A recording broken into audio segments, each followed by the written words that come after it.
Anthony Martineau est avec nous pour parler du Canadien. Tony, comment ça va? Ça va très bien, merci. Alors, le CH qui a démontré de très belles choses la semaine dernière, mais surtout dans un aspect bien précis.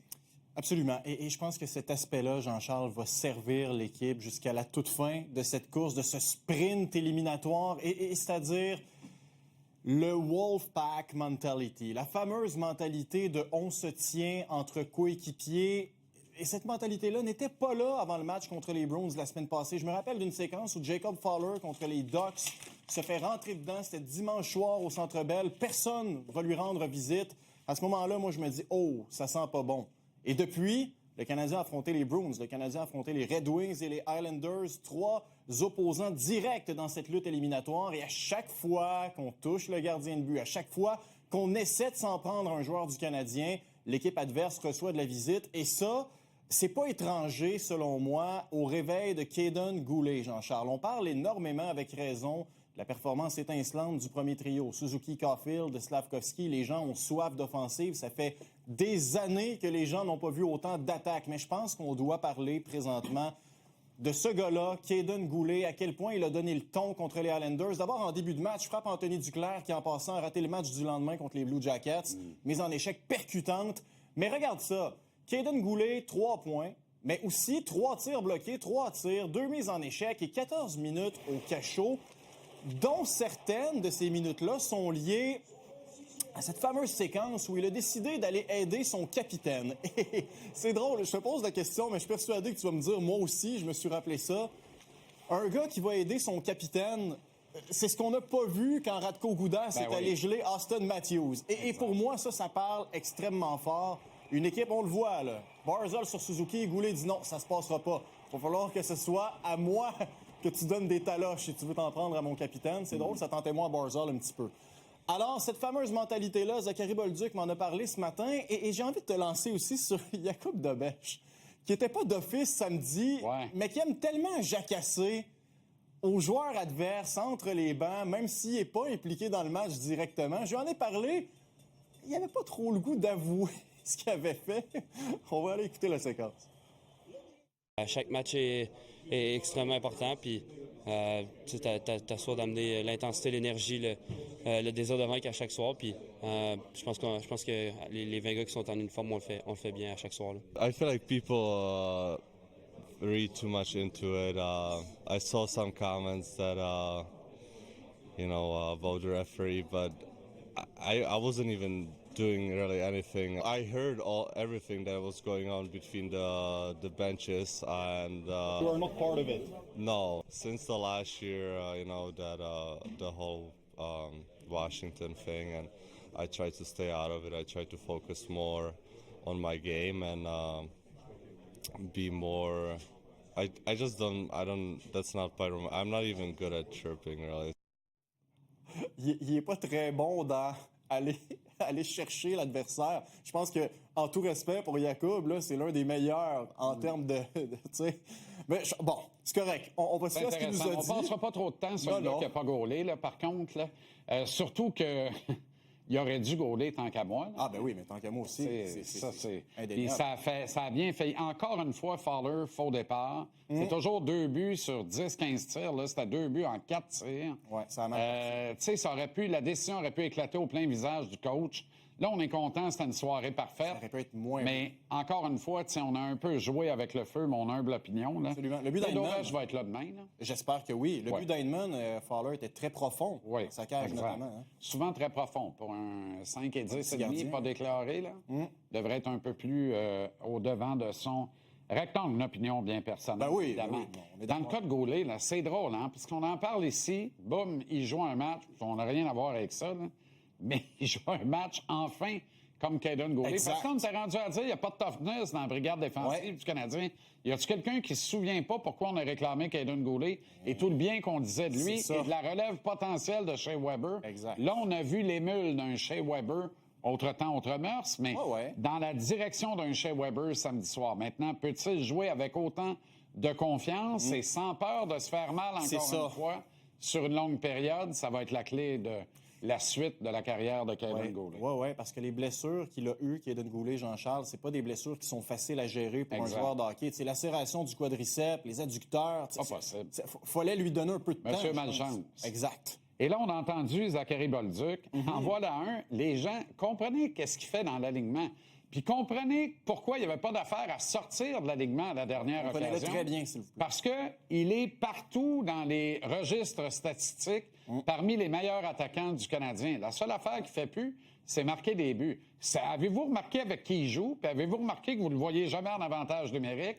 Ni même sa deuxième vague, puis encore moins 3 contre 3 en prolongation. Mais non, faudrait Comprenez ce que vous avez à comprendre. Tout à coup, il en marquerait 30. Ça va coûter 6,5 millions, 7 millions pendant... Il ne faudrait pas que ça arrive. Non, mais écoute, puis c'est drôle parce que, tu sais, Zachary Bolduc a marqué quand même depuis sa dizaine de 30 matchs 2 fois, mais à 2 reprises, ça lui a été refusé.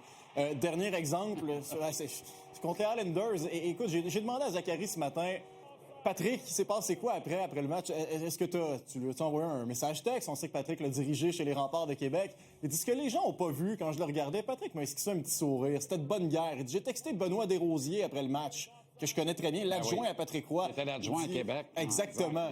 Il dit, les deux, on était crampés. On comprend le type de gars qui est Patrick Roy.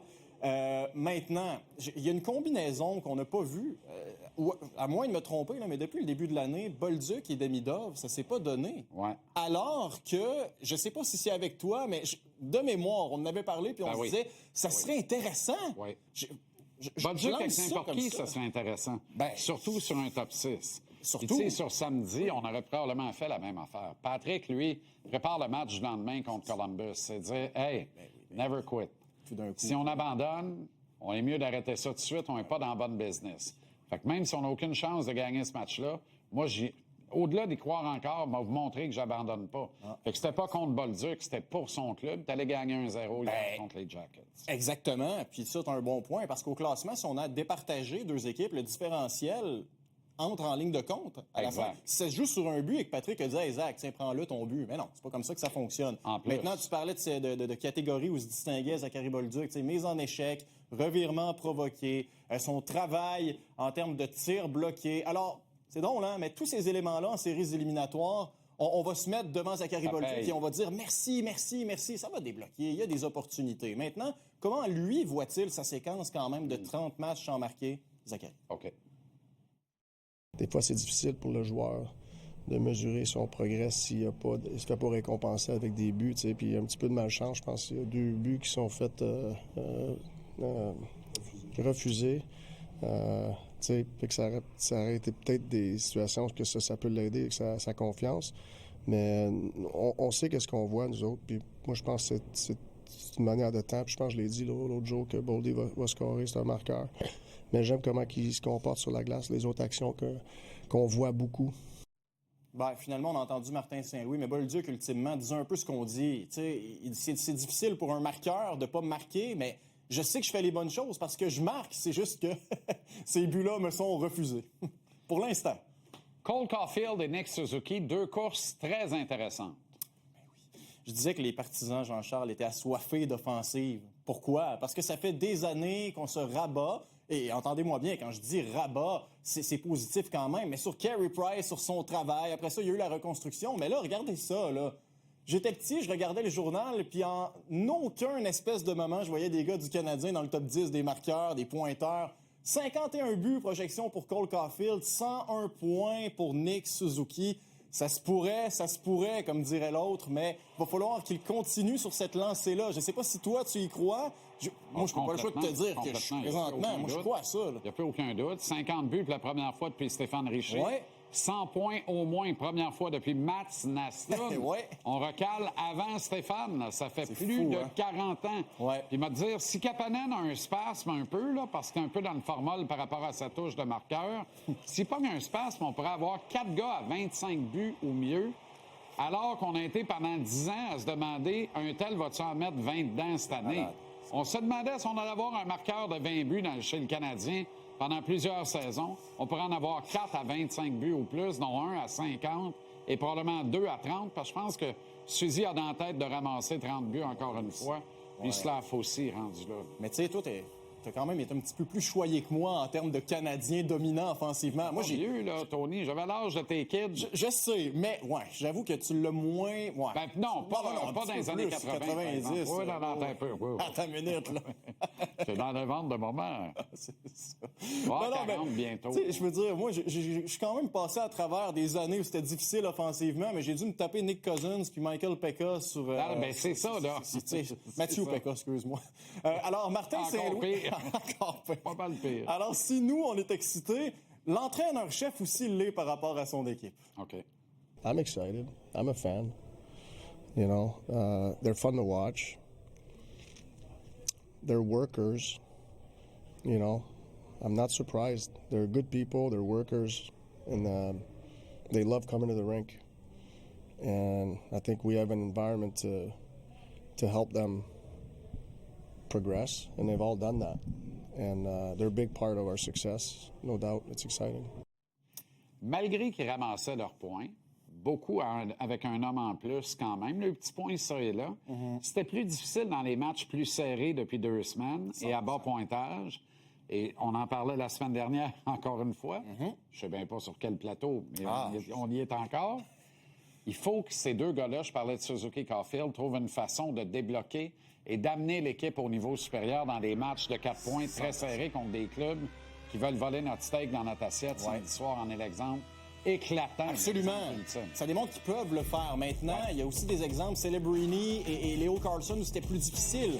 Mais on se rabat sur ce qu'on peut et c'est positif. Merci, Anto. Yes, sir.